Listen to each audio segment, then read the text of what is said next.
Welcome, everyone. This is Dr. Renee Sunday, the platform builder.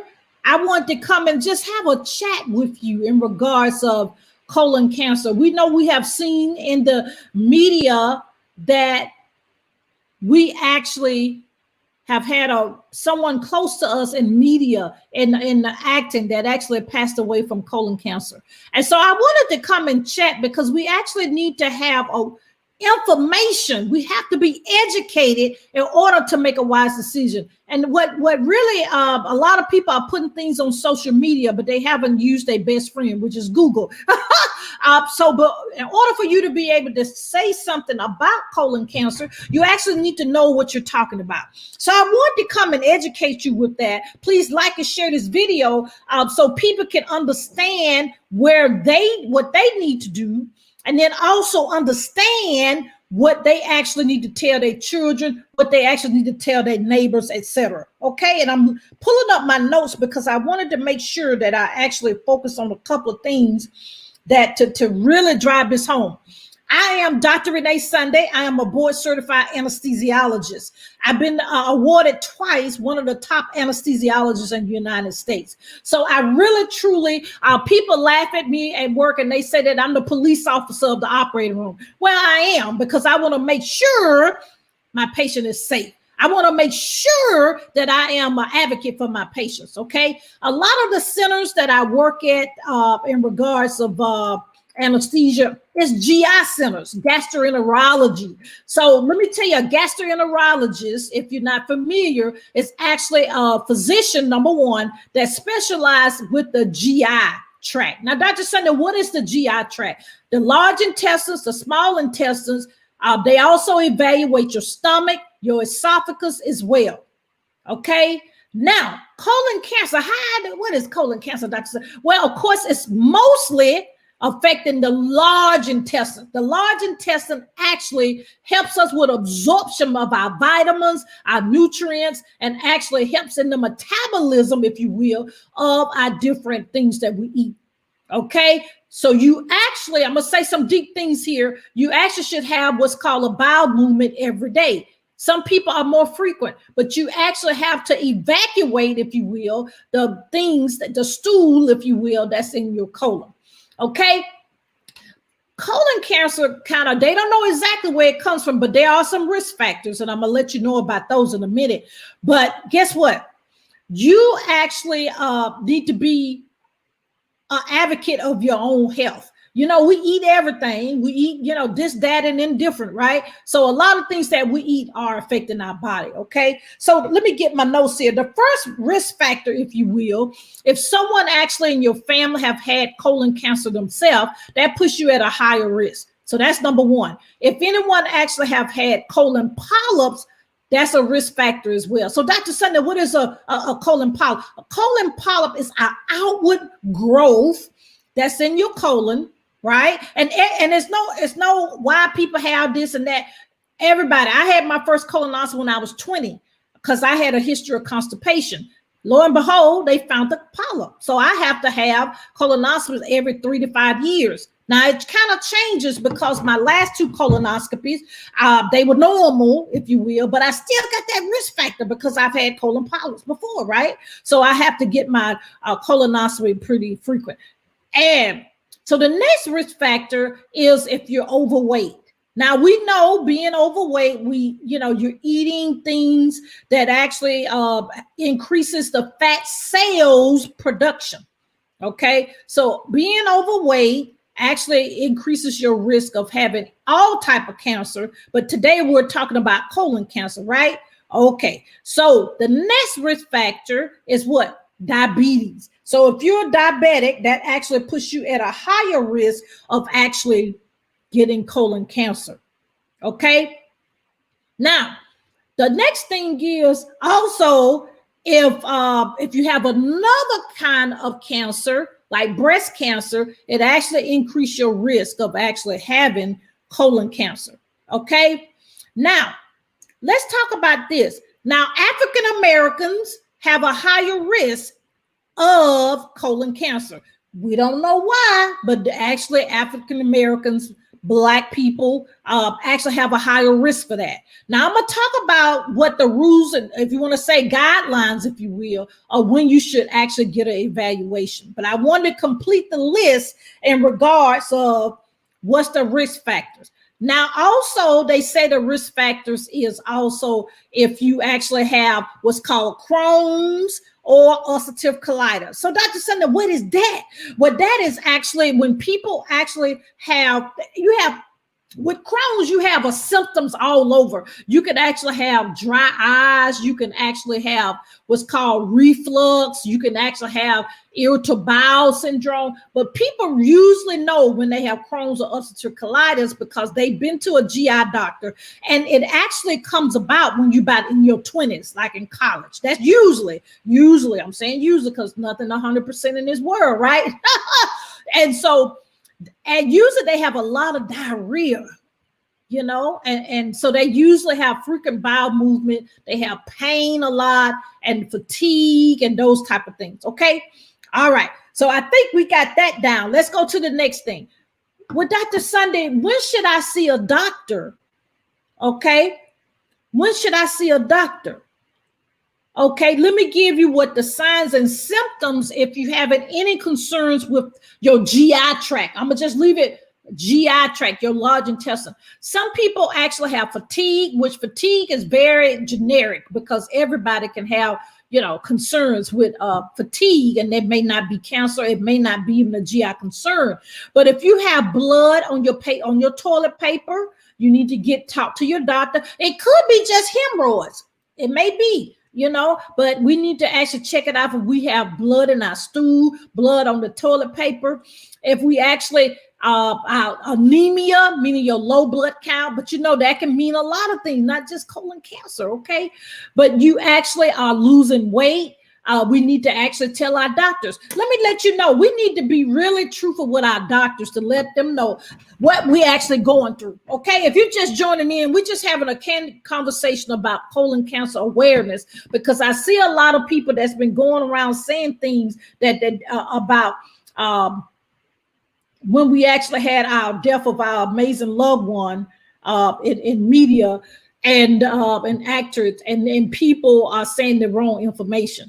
So I wanted to come in and kind of clarify that. So we've already talked about your risk factors, and African Americans have a higher risk, okay, of having colon cancer. Okay, so the next thing is, let me say this real quick because I forgot to say that in the beginning. Colon cancer is one of the cancers that if you catch early, it actually can be treated. Early is the key. And a lot of times when it's in the early stage, we have no symptoms. Okay, yeah, you don't have any symptoms. You know what I'm saying? So that's kind of hard to detect when it's early because we don't have any symptoms. Now, the next thing I want to talk about, I want to continue that conversation with symptoms. So you actually having pain in your stomach, you actually feeling like you have to go have a bowel movement, but the bowel movement is not coming. You also have, as I said, blood in your stool, blood in the toilet paper. Usually those are the symptoms that you have. But as I said earlier, unfortunate, by the time you have symptoms, it actually has progressed. It's not, it's not early stages. Okay. Now, the next thing that I think that we really need to take from this is we go to the doctor. The recommendations as of now, at the time of this recording, is actually the round number is 50. Now, why people say 50? Because they actually have done studies here in the United States and abroad to say that people need to be evaluated, in regards of colon polyps. And then also, that's the same recommendation, ladies, for your mammogram.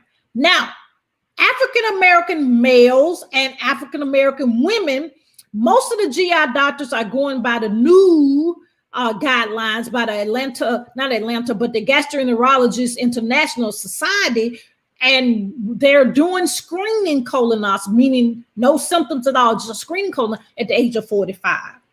Now, that's if you have no symptom and have no history. Now, let's take, for example, if breast cancer runs in your family. Colon cancer runs in your family. Having a lot of polyps run in your family. They're going to actually want you to have a colonoscopy earlier than those numbers I said. The key is and I know so many people are afraid to go to the doctor. We need to go to our doctors.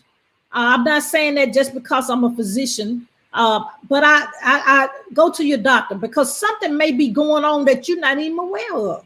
Okay, so that's why I wanted to come on and talk about this. So a colonoscopy, Dr. talk about that colonoscopy. Okay, the colonoscopy, yes, you got to drink that salty stuff, but look, put it on a whole nother level. Put it on a spiritual level that you actually fasting. Just put it on another.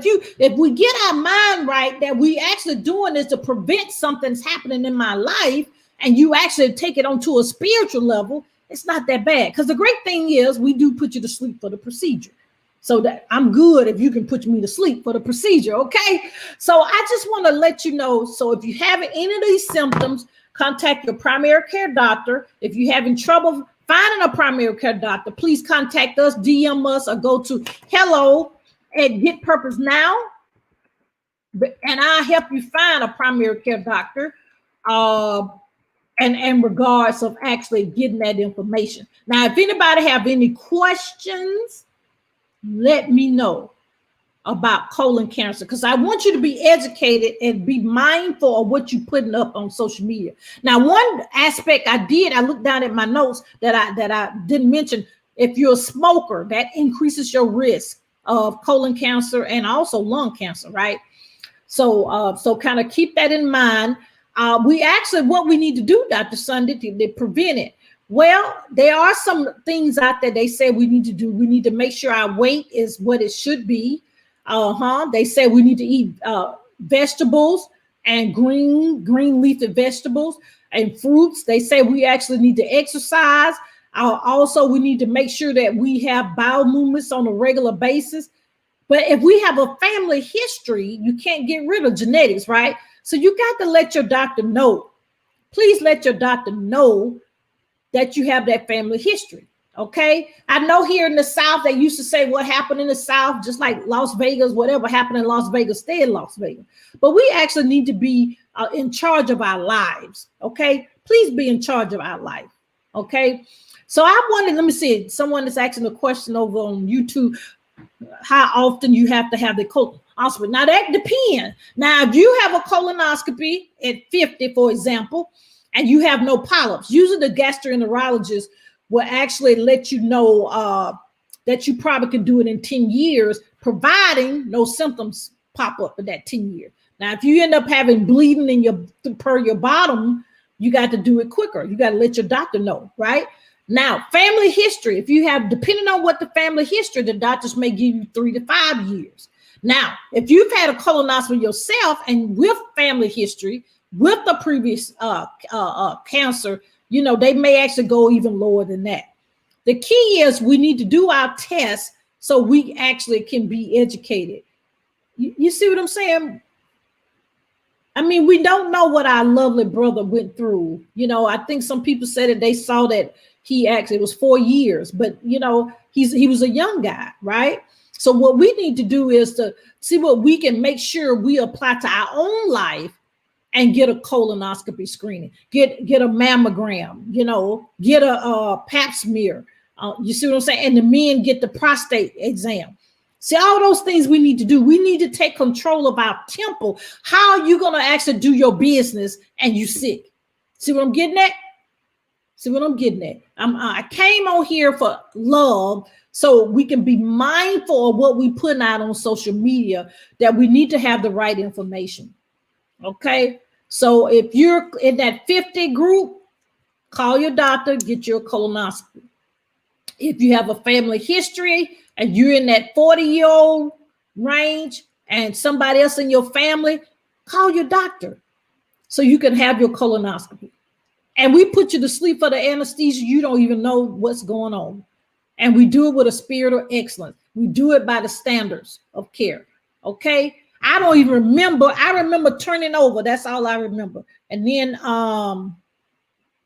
when I opened my eyes, I was already in recovery. So So it's actually a very peaceful sleep. And I'm not saying that because I'm an anesthesiologist. That's what I experienced. Okay. So I wanted to come on. If anybody have any questions, you can DM me or you can email me at hello@getpurposenow. The reason I wanted to come in and let you know this, guys, because you got to make sure you're taking care of your body. Okay. We got to take care of our body. Okay, so yes, schedule your colonoscopy, and I understand you don't want to drink that stuff, but come on, we can drink the stuff. It's not as bad as we think. Actually, I put it on the level, as I said earlier, like I was fasting. And then you can choose a whole bunch of different things to drink. You know, as long as it's not red or dark in color, you can do chicken broth. You can do the different Gatorades, the different Powerades. You can do popsicles. You can do what I'm missing, Jello. You can do all those things. The key is we need to be in a preventive mode. Now, most of the insurances, they love you to prevent stuff.